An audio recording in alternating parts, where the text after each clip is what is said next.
ओम शांति।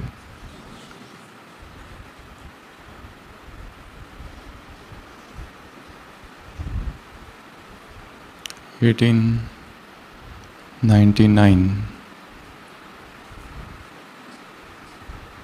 एक Irish actor ने शरीर छोड़ा जब वो यूएस में था, अमेरिका में था। और शरीर छोड़ने से पहले उसने एक इच्छा प्रकट की थी कि मेरे शरीर को वहीं दफन किया जाए जहां मेरा जन्म हुआ है।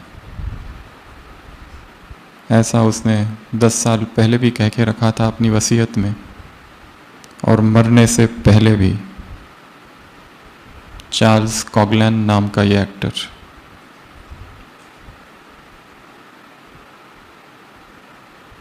कि मेरा शरीर वहाँ दफन किया जाए जहाँ मैंने जन्म लिया है, मेरी मातृभूमि, जो कि वहाँ से लगभग 3000 किलोमीटर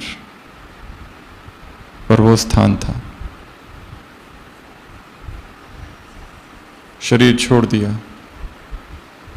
परंतु शरीर छोड़ने के बाद फिर कौन परवाह करता है? कौन लेके जाएगा डेड बॉडी को इतनी दूर, 3000 किलोमीटर?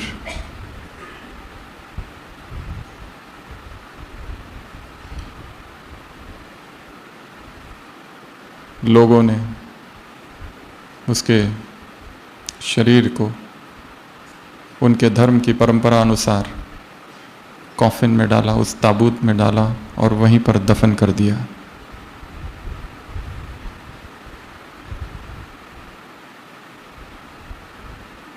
उसी रात आंधी और तूफान आया, और उसी रात एक बड़ा पेड़, एक दरख्त तो जो था वो गिर गया।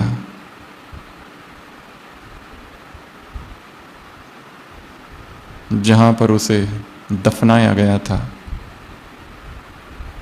वो कॉफिन, वो ताबूत झटके से बाहर आया। वो डेड बॉडी के साथ वो ताबूत वहां से फेंका गया समुद्र में, और वो कॉफिन समुद्र की यात्रा करते करते किसी गांव में जा पहुंचा। लोगों ने तट पर देखा, ये क्या है? खोला उसको तो देखा, ये तो वही है, ये उसी का गांव है। और वहां फिर जैसी उसकी इच्छा थी, जहां उसने जन्म लिया था, उसी स्थान पर उसे दफनाया गया।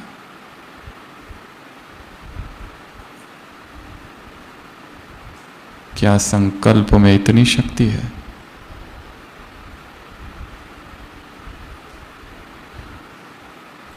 मनुष्य कितने संकल्प करता है, क्या वो सभी पूरे होते हैं? या फिर ऐसा क्या था उस संकल्प में उसके, जो मरने के बाद भी पूरा हुआ?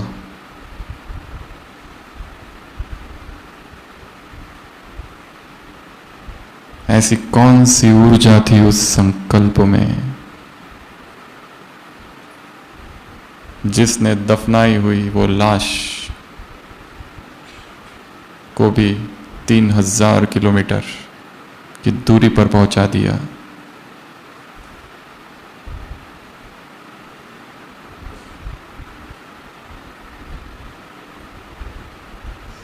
जो संकल्प इस तरह से किया जाता है और प्राणपन से किया जाता है, जितनी तीव्रता होगी संकल्प में, जितनी एकाग्रता होगी किसी संकल्प में, जितना वो संकल्प निस्वार्थ होगा, ये समस्त कायनात, द एंटायर यूनिवर्स षड्यंत्र करेगी उस संकल्प को पूरा करने के लिए। The entire universe will conspire, conspiracy करेगी, प्लॉट करेगी, षड्यंत्र करेगी, कैसे भी करके वो संकल्प पूरा होगा। अव्यक्त महावाक्य है बाबा के, संकल्प की ऊर्जा भाग्य की ऊर्जा है। The energy of thought is the energy of Fortune.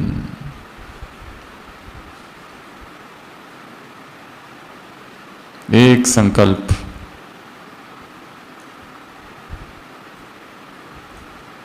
रणचिंगारी जा, जिसमें आग हो, जिसमें तीव्रता हो,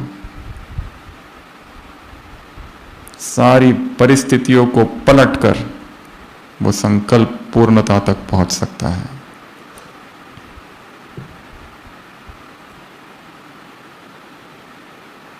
एक एक विचार, एक एक संकल्प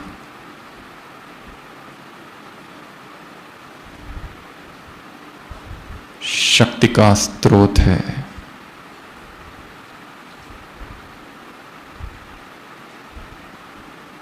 विस्फोट कर सकता है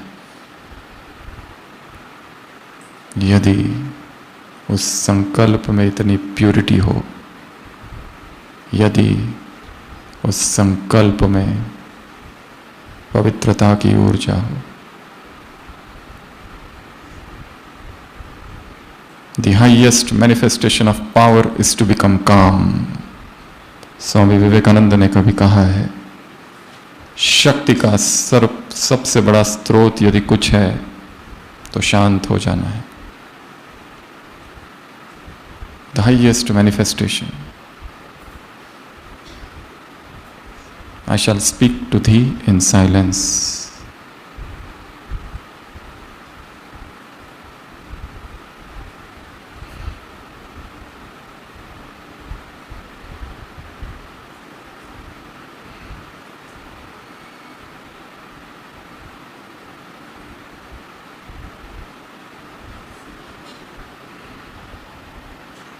बाबा ने कहा है, साइंस का जन्म साइलेंस से होता है। साइंस की जननी साइलेंस है। क्या उस साइलेंस का हमें अनुभव है? हम रहते हैं आवाज की दुनिया में, स्वर की दुनिया में, ध्वनि की दुनिया में, व्यक्त दुनिया में, फ्रिक्शन की दुनिया में, आहत की दुनिया में। और सभी आप भाग्यशाली हैं कि यहाँ आए, इस भट्टी में। तो उस मौन का, उस साइलेंस का अनुभव करना है। इसलिए भट्टी का सबसे पहला नियम, आपस में बातचीत बंद। इतने सौभाग्य से ये अवसर मिला है इस भूमि में आने का, इस एनर्जी फील्ड में प्रवेश करने का। और यहाँ आकर भी अगर सुबह से लेकर रात तक बोलना बोलना बोलना,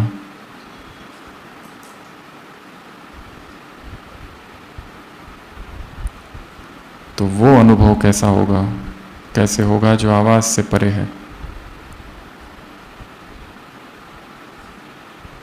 सबसे पहला नियम मौन, पूर्ण मौन, आर्य मौन। जितना हो सके बात नहीं करनी है। अव्यक्त महावाक्य है, अंतर्मुक्ता का रस और बाह्य मुक्ता का रस। साइलेंस। एक है शरीर का मौन, एक है वाचा का मौन, एक है मन का मौन। 3 टाइप्स ऑफ साइलेंस। शरीर का मौन अर्थात शरीर को स्थिर कर देना। हिलते डुलते रहोगे कंटिन्यूअस योग में तो आत्मा का दर्शन कैसे होगा। दूसरा है वाणी का। महात्मा गांधी ने अपनी जीवन कहानी the story of my experiment with truth में लिखा है, proneness to exaggerate, to modify और सप्रेस द ट्रुथ विटिंगली और unwittingly is natural propensity of man and silence is necessary to surmount it। मनुष्य का स्वभाव है सत्य के साथ छेड़छाड़ करना। जब भी बोलेगा उसको चेंज करेगा, थोड़ा सा मॉडिफाई करेगा, सप्रेस करेगा, उसको दबाएगा, या तो उसको अतिशयोक्ति करके बताएगा, बड़ा चढ़ा कर बताएगा। सत्य के साथ ये 3 चीजें करते हैं हम जब भी बोलते हैं, या तो उसको दबा देते हैं, या तो उसको बड़ा चढ़ा कर बोलते हैं, या उसको बदल देते हैं उसका रूप ही। एंड वोटरी ऑफ ट्रुथ, जो सत्य के पथ पर चलने वाला है और जो सत्य का उपासक है, उसके लिए प्रथम धारणा है चुप हो जाना।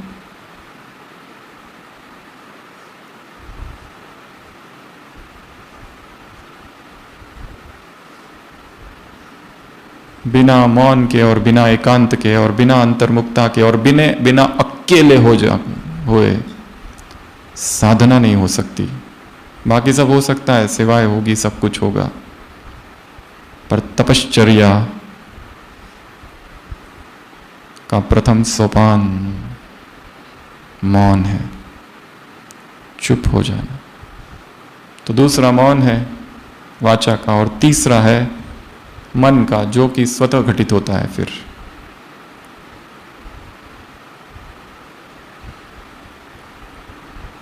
तो इस भट्टी में पहला नियम साइलेंस, आर्य मौन, आपस में बात करना बंद। दूसरा, अभी तक अगर मोबाइल चालू रखे हैं तो वो बंद कर देना है, 0 इलेक्ट्रॉनिक्स।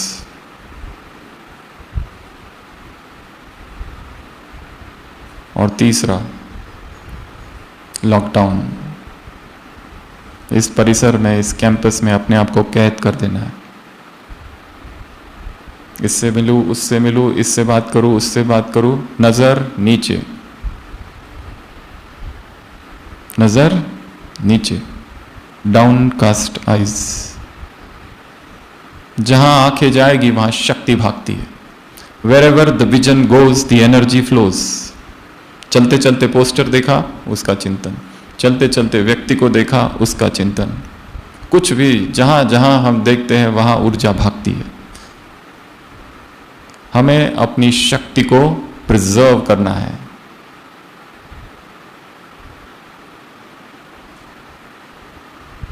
ब्रह्मचर्य धारण कर कर जीवन ऊर्जा को प्रिजर्व करना है। भोजन का संयम कर कर जो रस है, पाचन रस, उनको प्रिजर्व करना है।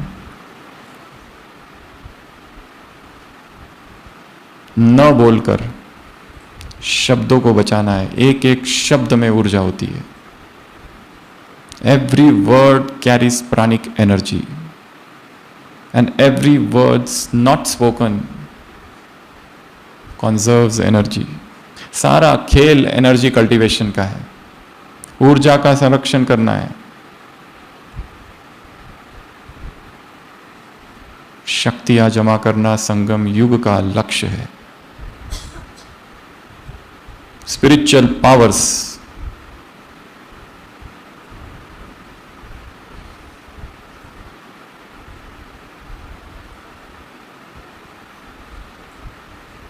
और जब भी व्यक्ति मौन से बाहर निकलता है तो फिर वो वही नहीं रहता है, वो शक्तिशाली बनकर निकलता है। और मौन रहना अर्थात चुप रहना अर्थात न बोलना, ये परिभाषा नहीं है, ये एक उसका छोटा सा भाग मात्र है। मौन अर्थात स्वचिंतन, मौन अर्थात अंतर्मुक्ता में प्रवेश, मौन अर्थात अपने ही जीवन को आर पार देख लेना। क्या है, क्या हम कर रहे हैं, जीवन का लक्ष्य क्या है, आए किस लिए थे, मधुबन में किस लिए आए थे, तप करने के लिए। कितने दिन आए थे, 3 या 4 दिन आए थे। इन 3 या 4 दिनों में भी यदि चेतना में, चित्त में कंप्लेंट भरी है तो यहां आने का पर्पस क्या है? ये कमरा ठीक नहीं है, ये वो ठीक नहीं है, ये भोजन ठीक नहीं है, ऐसा ठीक नहीं है, वैसा ठीक नहीं। तप अर्थात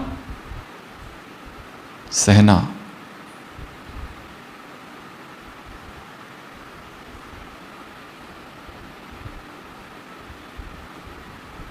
कुर्बान कुर्बान कुर्बान, कितना अच्छा शब्द है। बाबा तुझ पर कुर्बान, मेरा सब कुछ कुर्बान।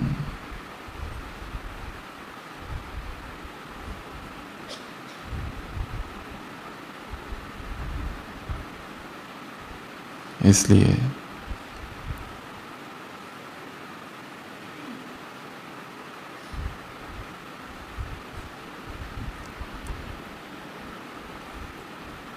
स्व की भट्टी ये सार्वजनिक है। यहां से जाने के बाद अपनी एक व्यक्तिगत भट्टी चालू करनी है। और सोचो, रियल भट्टी तो वहां है, यहां नहीं। यहां एक पूर्व तैयारी मात्र है, ये 3-4 दिन। यहां बैठे हुए वहां क्या करना है उसकी प्लानिंग करनी है। और जितना हो सके सुबह जल्दी उठकर, प्रातः स्मरामि, जल्दी अर्थात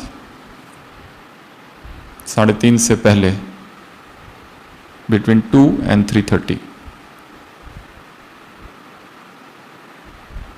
जल्दी सो जाओ। 8 बजे, 8:30 बजे सुबह उठो। उस मधुबन के सन्नाटे का अनुभव करो। तपश्चर्या रात के उस सन्नाटे में होती है, जब आवाज आती है भीड़ में नहीं। जब सारे ब्राह्मण जग जाते हैं तब नहीं, पीछे पीछे पीछे जाओ। इस पावन धाम में आए हैं, उस संपूर्ण अशरीरीपन का अनुभव करना है। शरीर है ही नहीं। और ये अवस्था यदि सुबह हो गई शक्तिशाली तो ही दिन भर रहेगी। अगर सुबह नहीं हुई तो फिर नहीं रहेगी। सुबह उठते ही यदि मोबाइल देख रहे हैं तो नहीं होगा। Mobile switched off.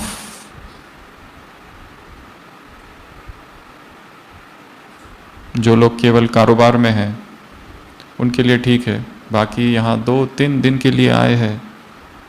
Total disconnect to reconnect. अपने आप के लिए समय देना है, अपने आप से बातें करनी है। सुबह से लेके रात तक बाह्य मुक्ता, बाह्य मुक्ता, बाह्य मुक्ता, सेवा सेवा सेवा। Go with in. भीतर कब जाएंगे? भीतर अभी बहुत कार्य करने बाकी है। एक साधु 20 साल तक तपस्या करता रहा। 20 साल लंबा समय है। जब गया था तो मन में बहुत क्रोध था संसार के प्रति, क्रोधी स्वभाव था।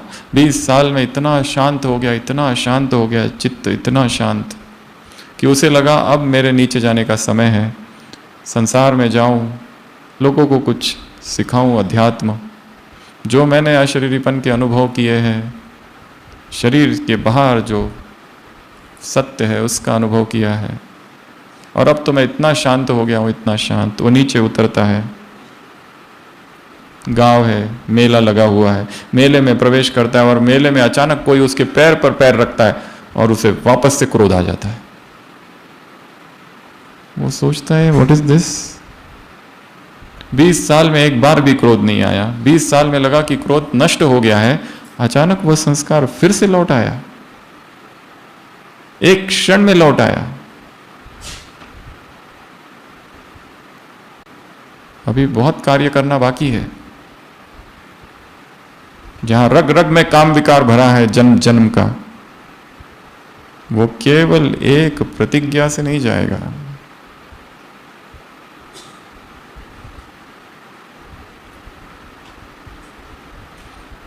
संकल्प के किश्तों किश्तों से ब्रह्मचर्य की इमारत खड़ी करनी है, एक एक संकल्प की ईंट से। every thought should take us ahead in brahmacharya.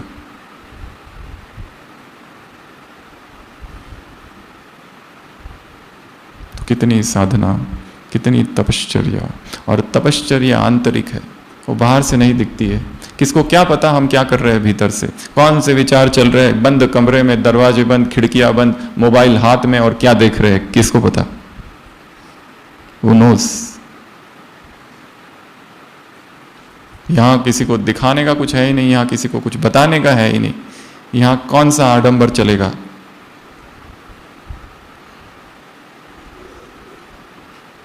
ये तो आंतरिक तपश्चर्या है। अपने हृदय में पवित्रता के लिए ऐसा अगाध प्रेम उत्पन्न करना है। तुच्छ है ये शरीर के भोग,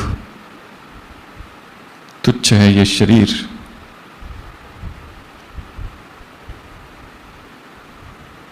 हमारी धमनियों में ब्रह्मचर्य रक्त की तरह बहे।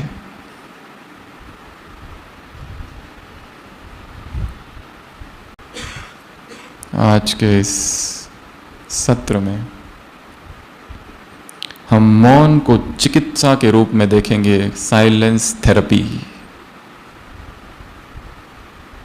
थेरेपी अर्थात कोई रोग है, कोई बीमारियां है, तो ऐसी 21 प्रकार की बीमारियां देखेंगे जिसमें ये इलाज है।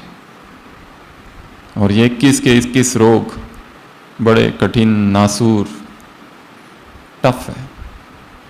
चाहे व्यक्ति लौकिक जीवन में जी रहा हो या अलौकिक जीवन में, अलौकिक जीवन के अपनी अलग प्रकार की बीमारियां हैं, लौकिक जीवन की अपनी अलग बीमारियां हैं।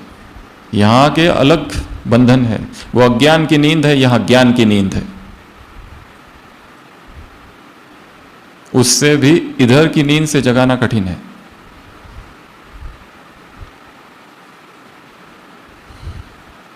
साइलेंस।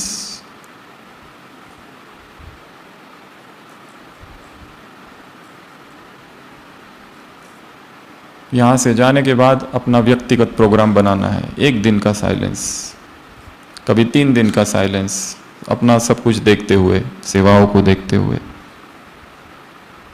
1 week silence. कहीं दूर चले जाओ, किसी ऐसी जगह पर जहां कोई डिस्टर्बेंस ना हो। डायरी ले जाओ, किताबें ले जाओ, लिखो।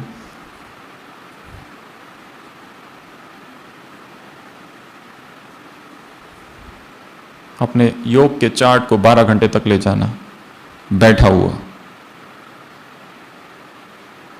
ऐसा बीच बीच में करना है। कुमारों का संगठन हो तो छोटे कुमारों का ग्रुप, कुमारियों का ग्रुप, सेंटर की बहनें कभी बीच बीच में, महीने में 1 बार। टोटल साइलेंस, नो सेवा। बहुत कर ली सेवा, नाउ स्टॉप।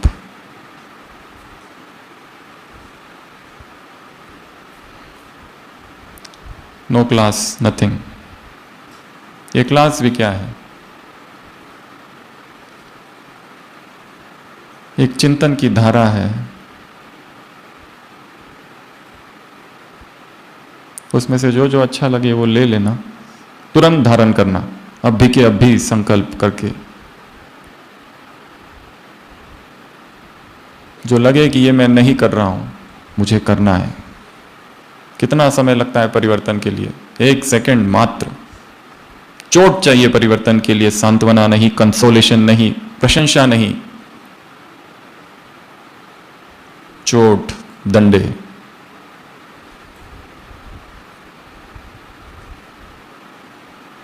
किताबें पढ़ पढ़ के परिवर्तन नहीं आता है, केवल एक आघात, एक शॉक। कौन सा शॉक? कि जो कुछ मैं कर रहा हूं सब गलत है, जिस दिशा में मैं जा रहा हूं वो गलत है, जो संबंध मैं निभा रहा हूं that relation itself is faulty, meaningless है ये भोग, ये मैं जो खा रहा हूं ये है ही नहीं मेरा भोजन। टोटल वो मीनिंगलेस हो जाए तब परिवर्तन आता है। सोए जा रहे 8-8 घंटा, 10-10 घंटा नींद। रात तपस्या के लिए है, सोने के लिए नहीं।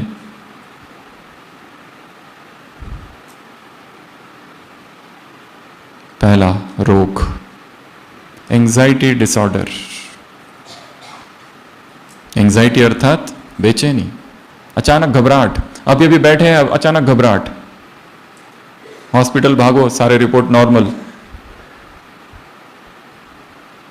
अगर ऐसा होता है बार बार, एंजाइटी होती है, डर लगता है, मेरे साथ ये ना हो जाए, मेरा ऐसा ना हो जाए, मेरा वैसा ना हो जाए, अर्थात साइलेंस की जरूरत है, अर्थात बाह्य मुक्ता बहुत ज्यादा हो गई है। Stop, move with in.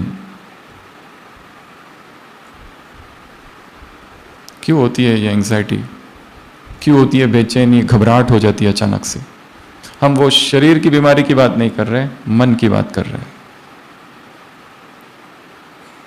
अगर बार बार होता है, एंजाइटी डिसऑर्डर बन गया है वो, तो कुछ करने की आवश्यकता है, साइलेंस में जाने की आवश्यकता है। हमारे अपने व्यक्तिगत जीवन में ऐसे इतने सारे पड़ाव आए कि जिसमें हम मौन में चले गए। सबसे पहला, जब हम 16-17 साल के थे, वो फर्स्ट, वो 6 महीना चला था, 6 months टोटल साइलेंस। संसार की ओर जा रहे थे, अध्यात्म की ओर टर्न हो गए। किताब पढ़ते पढ़ते पढ़ते ही मौन हो गए, फर्स्ट। फिर सेकंड, MBBS पूरा हुआ, इंटर्नशिप पूरी हुई, सब लोग अपने अपने घर चले गए हॉस्टल से, हम अकेले रह गए हॉस्टल में, क्योंकि लगा कि हलचल हुई है, कुछ करना है। 7 days साइलेंस, दूसरा।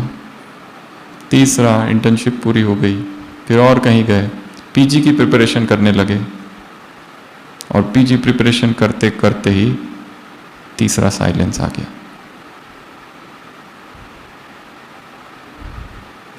वो सबसे बड़ा था और सबसे गहरा। और फिर चौथा, जब एक दिन नीचे आ गए शांतिवन 2003 में, और फिर साइलेंट हो गए। और पिछले 15 सालों में कम से कम 10 बार, 10 दिन, कभी 15 दिन, कभी 20 दिन, कभी 25 दिन, इन बिटवीन, जब जब मौन में गए और जब लौट के आए, तो देखा कि अभी तो बहुत कुछ करना बाकी है। साइलेंस, जब हम साइलेंस कह रहे हैं, 0 talk, no total digital detox, mobile ही नहीं, 10 to 14 hours सिटिंग।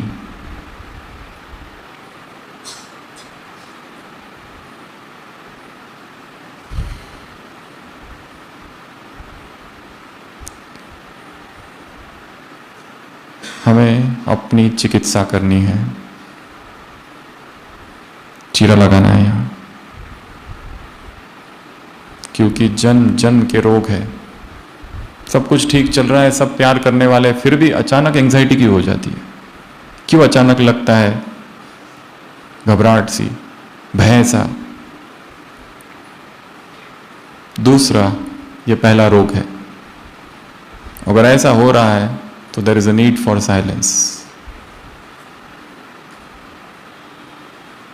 और साइलेंस का संबंध बोलना या न बोलने से बहुत कम है।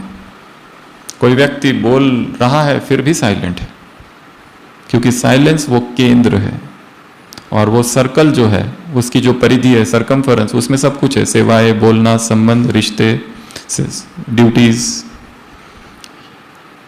परंतु शुरुआत में पहले वो भी साइलेंस का अभ्यास करना है, टोटल स्पीच वाला साइलेंस, जिसमें हम खुद के अंदर झांके और देखें क्या चल रहा है भीतर। डेविड ह्यूम लिखता है, फिलोसोफर, मैंने सुना है कि भीतर जाओ तो बहुत कुछ मिलेगा, बहुत कुछ मिलेगा।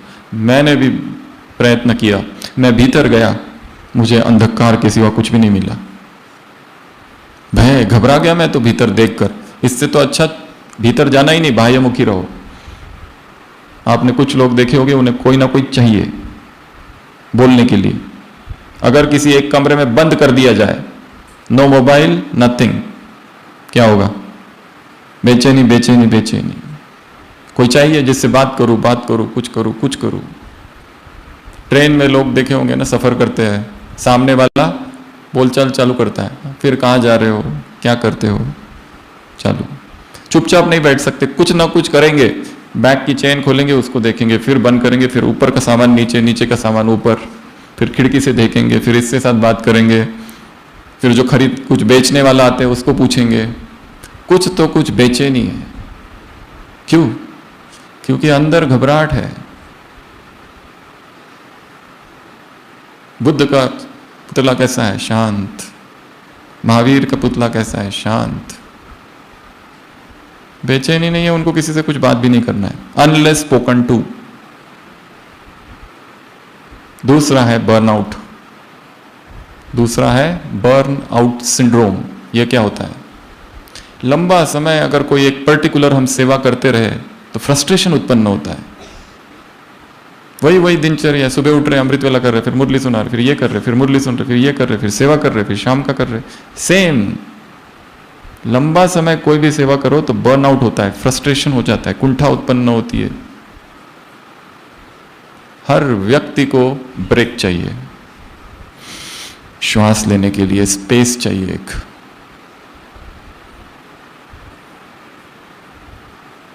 नहीं तो बर्न आउट होता है। मेडिकल प्रोफेशन में बर्नआउट बहुत ज़्यादा कॉमन है। एक तो टर्म है कंपैशन, जैसे कोई दुखी है, कोई रोगी है, उसकी मदद करो, उसको इलाज करो तो वो ठीक होता है, तो खुशी मिलती है। कंपैशन, करुणा। पर ये करुणा करते करते करुणा फ्रस्ट्रेशन में कन्वर्ट हो जाती है। फिर वो इरिटेट करने लगता है। जैसे हमको लगेगा कि शमशान घाट में जो चिता को जलाने वाले जल्लाद होते हैं उनको बड़ा वैराग आता होगा, उनको कोई वैराग नहीं आता है। क्यों? क्योंकि रोज का काम है, रूटीन हो गया है। सेम डेड बॉडी आई, रखो, जलाओ। पर हम अगर जाए और कभी बीच में देखे तो एकदम से वैराग उत्पन्न होता है। मेरा भी सब कुछ चला जाएगा। क्षणिक वैराग्य, मरकट वैराग्य, शमशानी वैराग्य थोड़ी देर के लिए तो होता है। चिता जल रही है, मैं भी चल जाऊंगा। पर वो जो वहां रहने वाले उसको नहीं होता। क्यों? रिपीट, सेम दिनचर्या, सेम रूटीन। इसलिए ब्रेक द साइकिल, और इसके लिए आधार है प्रकृति। प्रकृति के सानिध्य में जाना, प्रकृति के पास जाना। प्रकृति परमात्मा से बहुत नजदीक है, क्योंकि प्रकृति निर्विकार है। प्रकृति मौन है, और वो बाबा भी मौन है। सारे कवि क्यों प्रकृति की गोद में जाते थे? सारे गीतकार क्यों प्रकृति के पास जाते? सारे शिल्पकार क्यों प्रकृति के, जितने भी आर्टिस्ट हैं वो प्रकृति की गोद में जाते, एकांत में जाते, बैठते हैं, पक्षियों से बात करते, पहाड़ों से बात करते। उनके लिए वो चांद को बाहे है, चांद पुकारता है, धरती गाती है, फूल बुलाते हैं।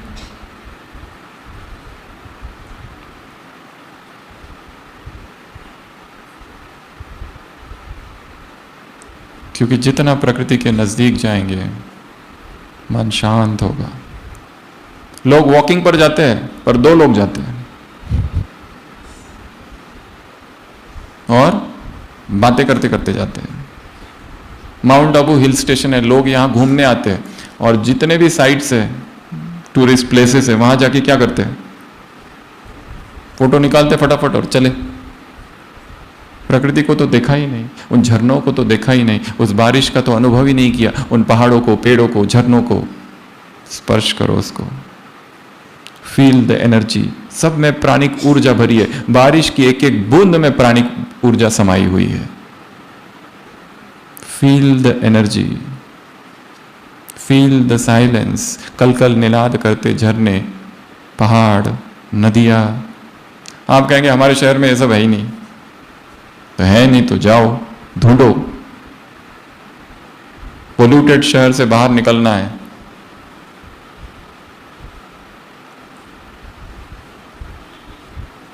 टाइम निकालना है, और वो समय है सुबह का।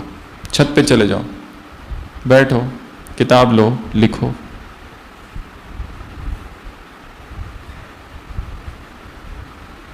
बर्नआउट, सेम दिनचर्या, सेम, फ्रस्ट्रेशन हो जाता है, सेम वही, वो मुरली बिरली कुछ समझ नहीं आता है, इधर से जाता है पूरा, इधर से जाते इधर से आउट।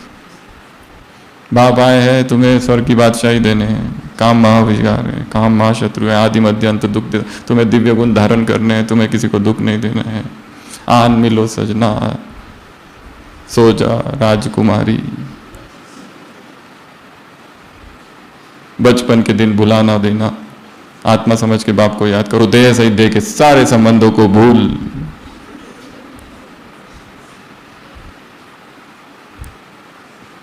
तुम्हें घर जाना है, तुम्हें नष्टोमोहा बनना है, कर्मातीत बनना है, ब्रह्मा बाप समान बनना है, काम बाप समान बनना, समीप आना, हर्षित मुख रहना है, संतुष्ट मनि भव, सफलता मूर्त भव। शब्द शब्द शब्द शब्द शब्द शब्द शब्द, सब सुने हुए शब्द, वही शब्द। Where is the newness?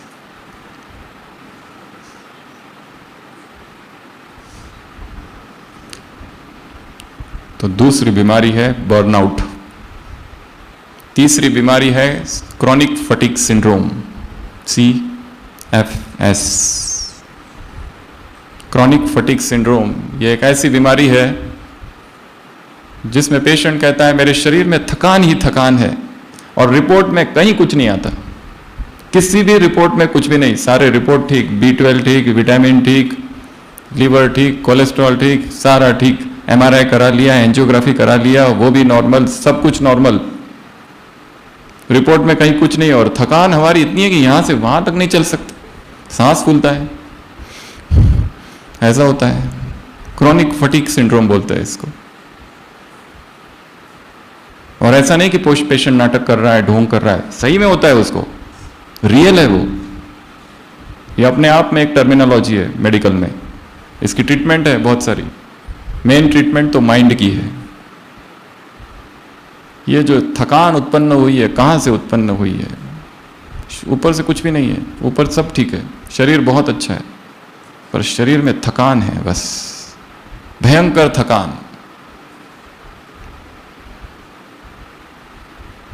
Chronic fatigue syndrome, इसका एक ट्रीटमेंट है साइलेंस।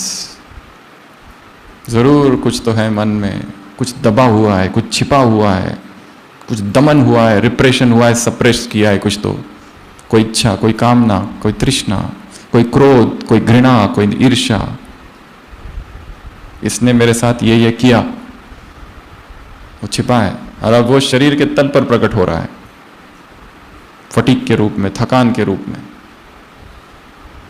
या फिर किसी और जन्म का है।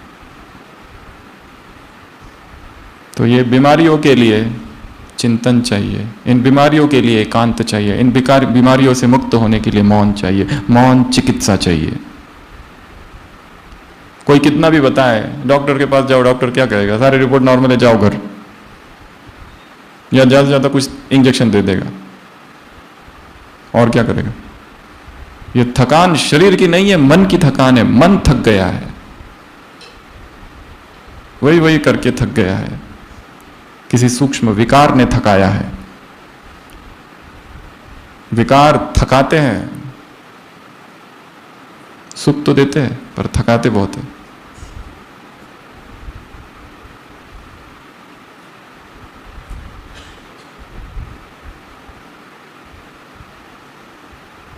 कितना भी पेन किलर खाओ, ताकत की दवाई लो, ताकत नहीं आती।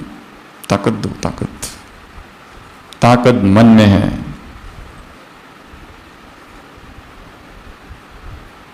यह तीसरी बीमारी। Fourth, depression.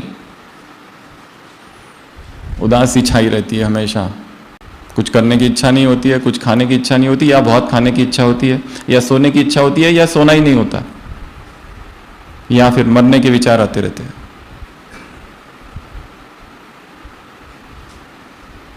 हेल्पलेसनेस, होपलेसनेस की स्टेज, मेरा कुछ काम नहीं है, मेरा कोई उपयोग नहीं है, मैं फालतू हूं। लंबे समय तक ऐसे डल विचार रहते हैं, इसको मेलेनकोलिया कहते हैं। Melancholy, from out this darkness my soul shall arise nevermore. इस अंधकार से मैं आत्मा कभी बाहर ही ना निकलूं, कवि कहता है। ऐसी अवस्था, कुछ इंटरेस्ट ही नहीं है किसी चीज में। विदेश की एक बहन ने अनुभव सुनाया था, एक भाई बहुत अनन्य था, सेंटर पर आता था, सारी सेवाएं करता था, अचानक इंटरेस्ट ही खत्म, आके बैठता है चुपचाप पीछे और निकल जाता है, कुछ भी बात नहीं करता। सेवा में कितनी बड़ी बड़ी सेवाएं की, सेवाओं की शुरुआत का सूत्रपात किया, अभी इंटरेस्ट ही नहीं है, आके बैठता है चुपचाप चला जाता है, आके बैठता है चुपचाप। उसको पूछो तो कहता है कुछ नहीं, everything is all right, I am okay, but zero interest. और इन्वेस्टिगेट किया और कुछ किया, एक छोटी बहन को बिठाया, उसके साथ काउंसलिंग सेशंस किए, तब उसने जाके बताया उसको एक नई आदत पड़ गई है, रात को यूट्यूब देखने की। और वो एडिक्शन ऐसा है कि देखते देखते 11 फिर 12 फिर 1 बज जाता है, 2 बज जाता है, परंतु अमृत वेला उठने की आदत है, आदत अनुसार उठ तो जाता है, परंतु मुर्दा। एक तरफ संपूर्ण ज्ञान है, सारा ज्ञान है पवित्रता का, क्लासेस कराते हैं ब्रह्मचर्य पर, और दूसरी तरफ आघात, वासना का attack, result frustration, result depression.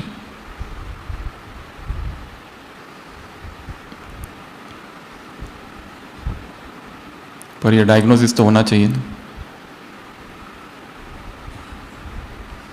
खुद का डायग्नोसिस करना है। जब तक डायग्नोसिस नहीं तब तक ट्रीटमेंट भी नहीं है। डायग्नोसिस होना चाहिए दिस इज लस्ट, तब जाके फिर प्यूरिटी की ट्रीटमेंट चालू होगी। डायग्नोसिस हो जाना चाहिए दिस इज मोह, जिसको मैं प्रेम प्रेम प्रेम प्रेम प्रेम प्रेम कह रहा हूं। It was never love, it was all the time infatuation, केवल मन का भ्रम मात्र था, जिसको हम कह रहे थे I love you I love you I love you.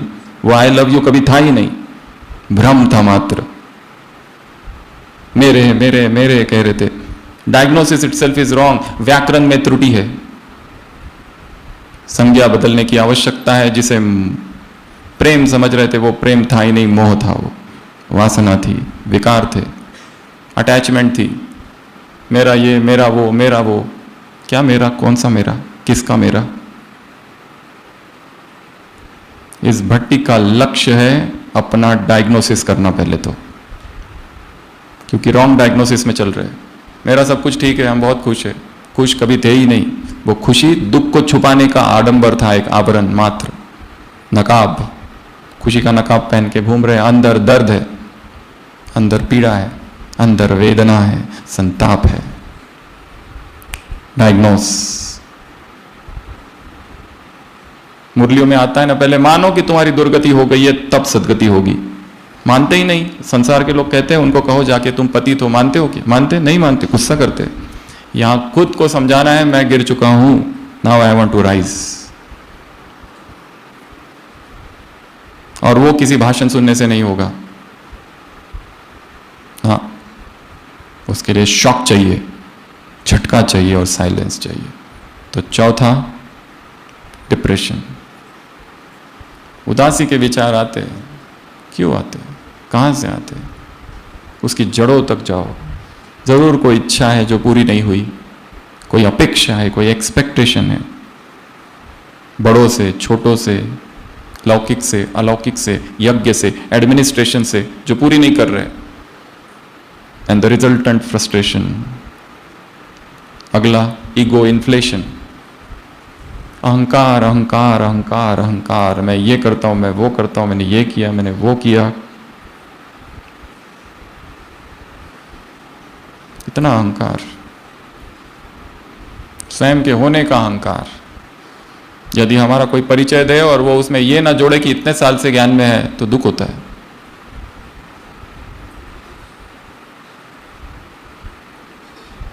अगर हमने जो जो किया है वो न बताए तो दुख होता है। कितना अहंकार, जितना ज्ञान बढ़ गया उतना अहंकार बढ़ गया। और यहां पर तो लक्ष्य है निरंकारिता का। अध्यात्म में प्रगति का मापदंड है निरंकारिता।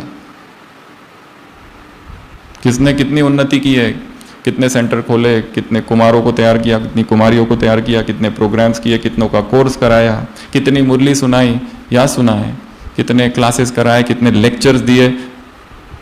एक तरफ ये सब करके यदि स्थिति हिल रही है तो क्या फायदा।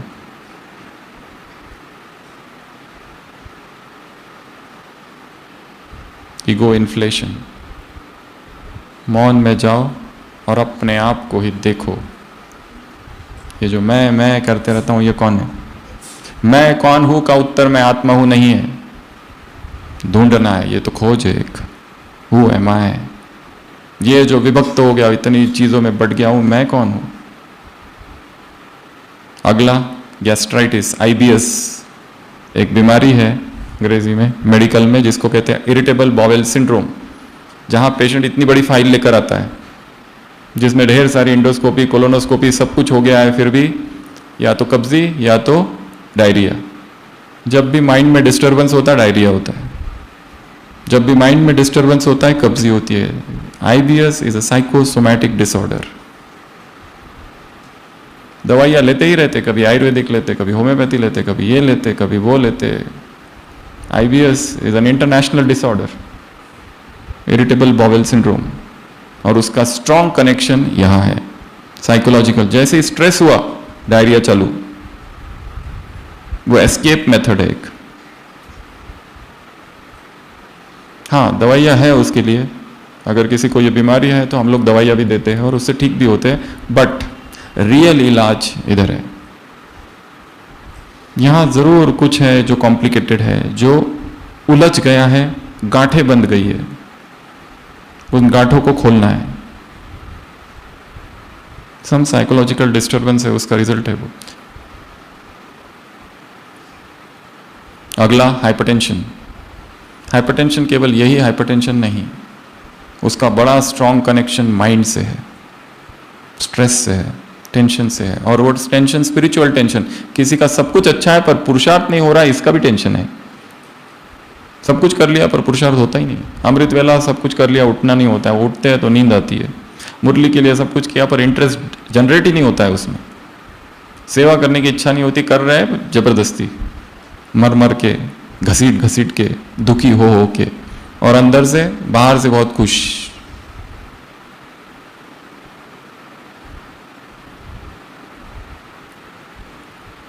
स्ट्रेस, उसका थेरेपी है साइलेंस। इसलिए कहा जब जब समय मिले बीच में मौन हो जाओ, मोबाइल रखो बाजू में, एटलीस्ट एवरीडे 4 आवर्स तो उससे अलग ही रहना है। 4 आवर्स ऐसा एक कोई नियम बना के जाना है, यहां से उसको रखो बाजू में, बाबा के सामने बैठो और संकल्प करो अभी 1 घंटा उठूंगा ही नहीं।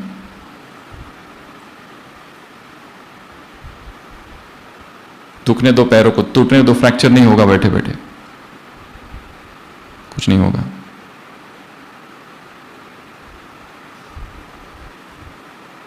अगला इंसोम्निया, अनिद्रा, नींद ही नहीं आती है। रात रात गुजर जाती है, 2 बज जाते, 3 बज जाते, 4 बज जाते, 5 बज जाते। दिन में ना नींद आती है ना रात में नींद आती है, बेचैनी बेचैनी होती रहती है बस। इंसोम्निया। 10 दिन बहुत अच्छा रहता है, अचानक एक दिन आता है पूरी रात निकल जाती है, अमृत वेला होता है, नींद ही नहीं, अचानक कुछ नहीं होता है, बहुत माल जमा किया है अंदर।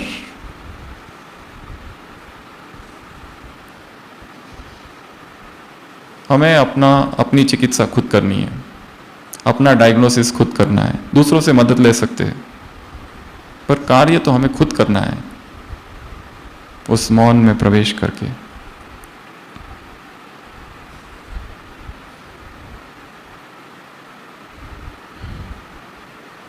सेंट फ्रांसिस ऑफ एसीसी की एक किताब है, कन्फेशंस ऑफ सेंट अगस्टीन की।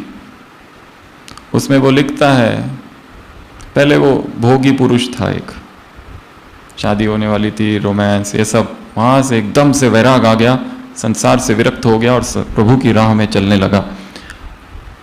वो लिखता है अपनी किताब में, कन्फेशंस में, कि मैं, हे प्रभु, मैं इस रेगिस्तान में हूं, तपती धूप है यहां पर, खाता कुछ नहीं, वो पानी पीता हूं, फल खा लेता हूं, तुझे याद करता हूं, प्रेयर करता हूं दिन भर, परंतु हे वासना, हे तृष्णा, फिर भी मुझे छोड़ती नहीं। How intense is this lust, O lord, that it doesn't leave me. I surrender unto you. हमारे मन में जो सूक्ष्म भाव है, वो एकांत और मौन में ही हमें पता चलते हैं, वरना नहीं पता चलते।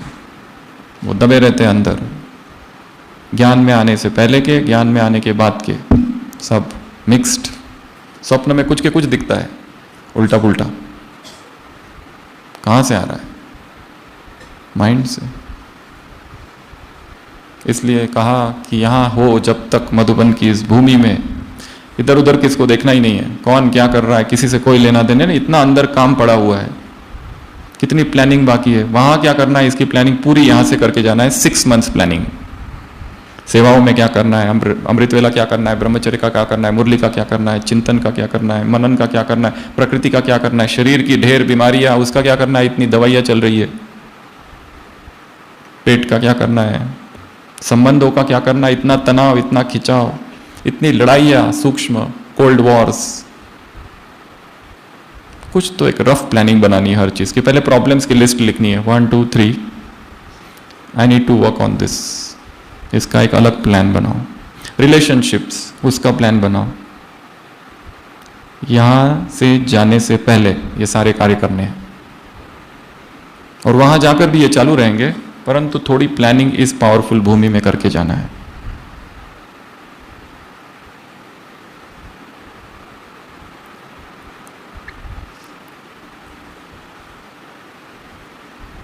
अगला जेलसी, कंपैरिजन।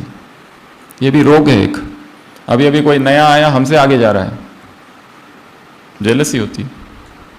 हम इतने समय से सेवा कर रहे हैं, वो आ रहा है हमसे ज्यादा सेवा कर रहा है, जेलसी। हर आत्मा वही कर रही है जो उसका पार्ट है और जो उसका भाग्य है, उसे अपने आप वही मिलेगा। और जैसे उसका भाग्य खत्म हो जाएगा वहीं पे वो रुक जाएगा, उसके आगे नहीं मिलेगा। इसमें ले किससे जेलसी करे? अगला कार्मिक ओवरलोड। कार्मिक ओवरलोड ये 2 रीति से है। एक तो सेवाएं इतनी ज्यादा है कि जिसमें ना एकांत है ना मौन है, और टोटल बाह्य मुक्ता है सुबह से लेकर रात तक। किचन है, मेहमान है, बस कोर्स और भोजन।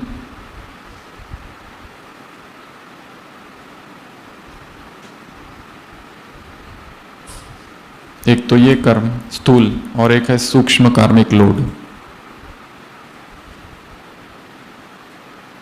सूक्ष्म विकर्म, थॉट क्राइम्स।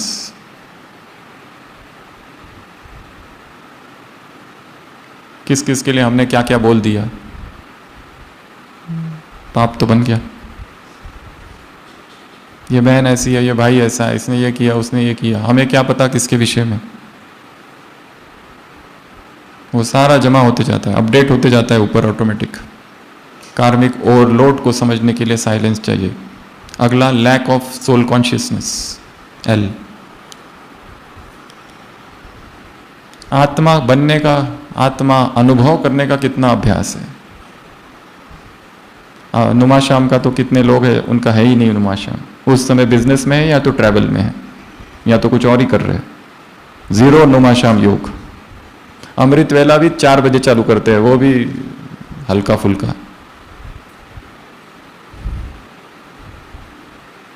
यहां से जाने से पहले एक किताब है लिटरेचर डिपार्टमेंट में, अमृत वेला, हरे रंग की, देखिए, टेक दैट, और उसको 1 महीना रिवाइज करो रोज। नोट्स निकालो, take out notes, create affirmations. Night sleep hygiene, 9 PM curfew, digital curfew.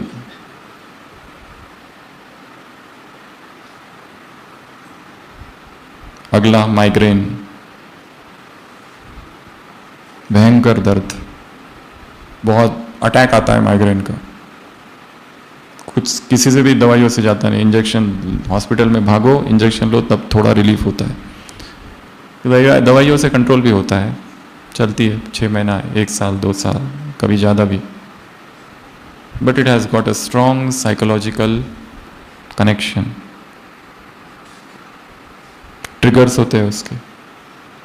एकांत में जाओ, काम करो उसके ऊपर। अगला न्यूरोसिस।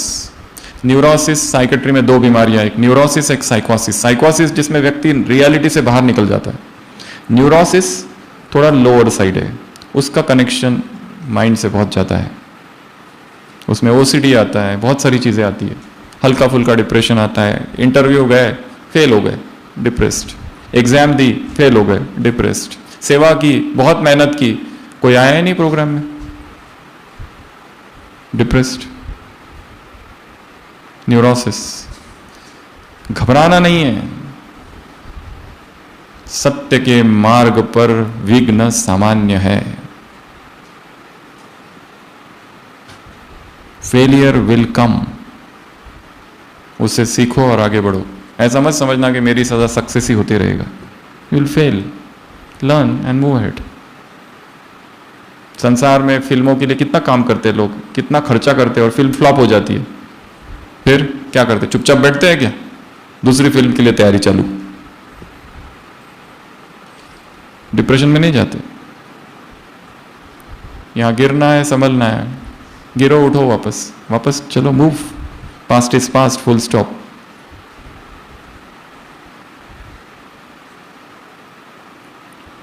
आत्मा समझने का अभ्यास, आत्मा पर रिसर्च, सोचना है क्या है क्या है।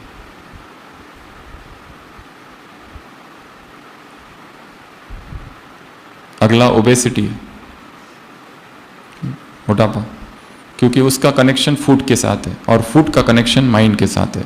हमारा और भोजन का क्या संबंध है? इमोशनल ईटिंग, भूख नहीं है फिर भी खाते क्योंकि आदत है, और इमोशंस में डिस्टर्बेंस हो गया तो खाकर हम अपने आप को शांत करते। उसका कनेक्शन भी माइंड से है। शांति मिलती है खाकर, थोड़ी देर के लिए कोमा में चले जाते, भूल जाते अपने दुख को। It's a drug, food is a drug.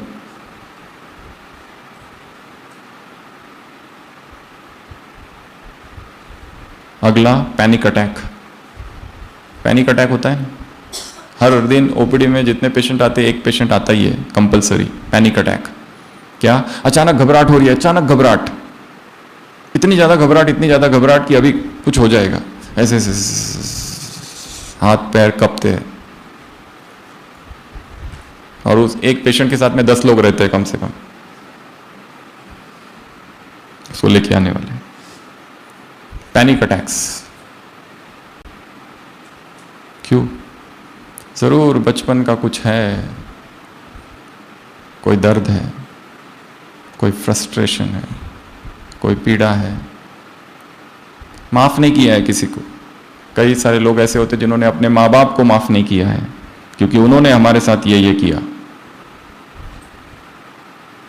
ये सारे इंटरनल कार्य है जो हमें करने हैं, समझने हैं अपने पैटर्न्स को, क्यों होता है पैनिक अटैक। अगला क्वेस्ट फटीग। क्वेस्ट अर्थात ढूंढना। अध्यात्म में भी सहारे ढूंढते रहते हैं और ढूंढ ढूंढ के थक जाते हैं। कोई चाहिए, कोई साथी चाहिए जिसका हाथ पकड़कर चले। आंसू आए तो उसके कंधे पर सिर रखकर थोड़ा रो ले। बुखार आए तो कोई यहां हाथ रखे, कितना अच्छा लगता है, हा हा हा।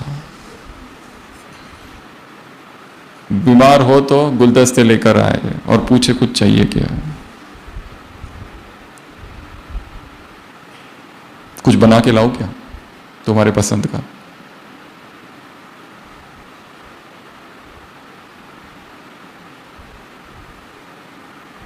कितनी अटैचमेंट्स, इसलिए तो दुखी है।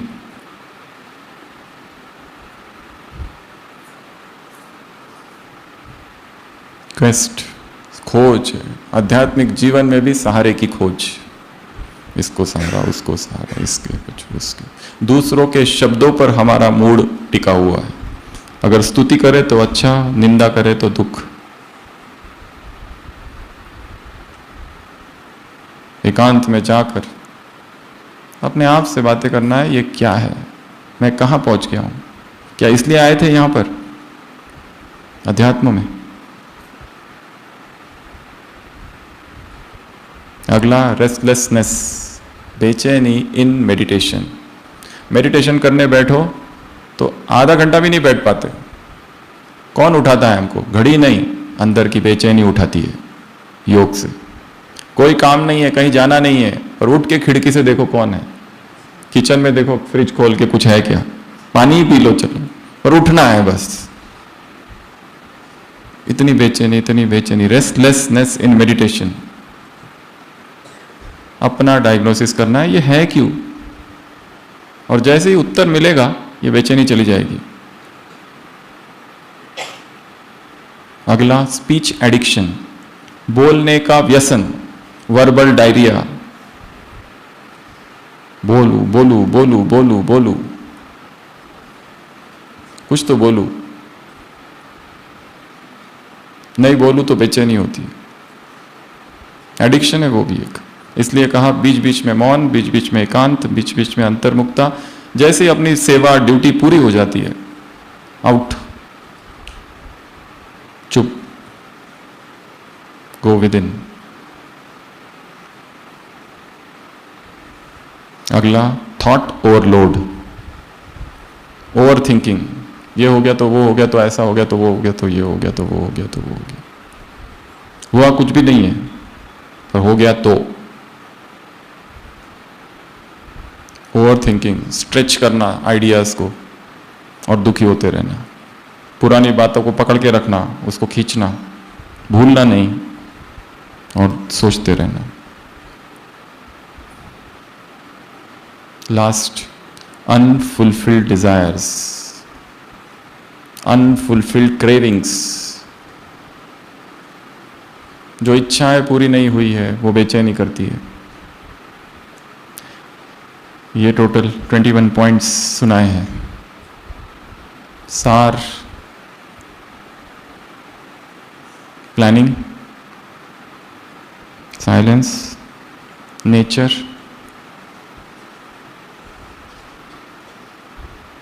अमृत वेला की बुक पढ़ना, और यहां से जाने के बाद अपनी भट्टी चालू करना। 21 डेज भट्टी पहुंचने के बाद किस पर करेंगे, हर एक अपना अपना करेंगे। यहां बैठकर टोटल बाबा के सामने बैठकर और एक चीज करनी है, समर्पण, टोटल सरेंडर। इस ब्राह्मण जीवन में बाबा का बनने के बाद जो कुछ भी पाप, विकर्म, श्रीमत का उल्लंघन, विकार, मनमत, परमत, अपराध, क्राइम्स, लिख के मत दो, वैसे ही बाबा के सामने बोल बैठो और बताओ उसको। लिखना है तो लिख भी सकते हैं।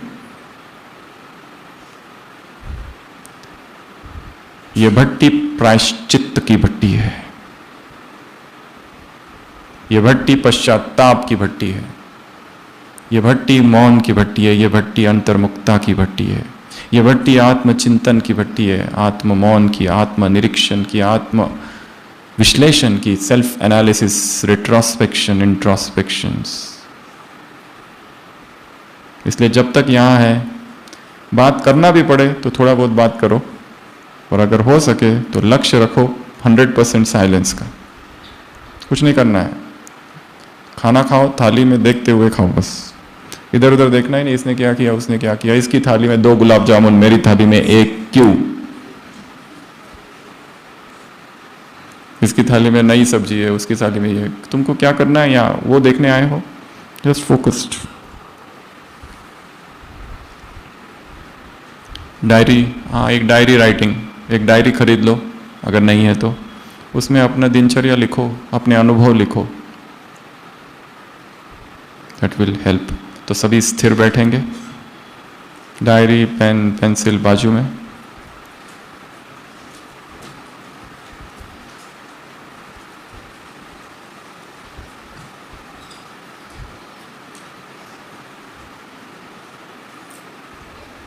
अगले 15 मिनट अंतर जगत की यात्रा करनी है। भीतर एक जगत है, एक दुनिया, उसमें प्रवेश करना है, अपने आप को देखना है उस जगत में, और स्वयं से ही प्रश्न कि मैं कहाँ हूँ, मुझे क्या करना है। सभी स्थिर। ओम शांति।